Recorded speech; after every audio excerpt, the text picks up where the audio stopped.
Bonjour. Donc ce matin, j'ai à cœur de vous partager un texte biblique. Donc c'est un texte qui se trouve dans Apocalypse. Alors, le livre d'Apocalypse, en fait, c'est un livre passionnant. J'ai trouvé que le mot Apocalypse, ça veut dire révélation.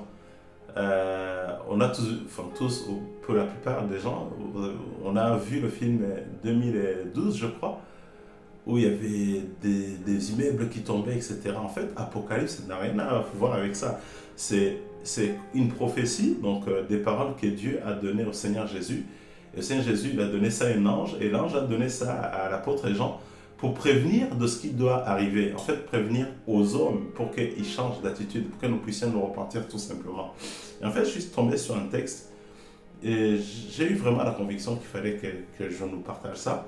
Donc c'est Apocalypse 20 à partir du verset 11. Je vais le lire. C'est un bref passage. Alors donc, je vis alors un grand trône blanc et celui qui était assis. La terre et le ciel s'enfuirent loin de lui et l'on ne trouva plus de place pour eux. Je vis les morts, les grands et les petits, debout devant le trône. Des livres furent ouverts, et notre livre fut ouvert, le livre de vie. Les morts furent jugés conformément à leurs œuvres, d'après ce qui était écrit dans les livres. La mer rendit les morts qu'elle contenait. La mort et le séjour des morts rendirent aussi leurs morts, et chacun fut jugé conformément à sa manière d'agir. Puis la mort et le séjour des morts furent jetés dans les temps de feu. Les temps de feu, c'est la seconde mort.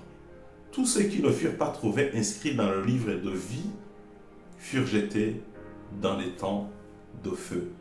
En fait, si en lisant ce texte, tu as peur, ça veut dire que tu n'es pas encore sauvé. En fait, si en lisant cette révélation, donc ce que Dieu dit, qui va arriver, tu as peur, tu n'es pas encore sauvé. En fait, le salut, c'est quoi? C'est dans Romains, je vais partager le verset dans la description de cette vidéo. Le salut, c'est croire profondément à son cœur que Jésus-Christ est mort pour nos péchés, qui nous a sauvés.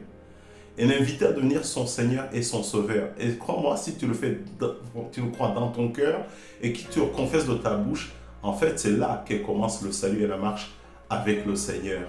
Je prie vraiment ma prière aujourd'hui que tu puisses entendre, pas ma voix, mais la voix du Saint-Esprit. Bonne journée et à très bientôt.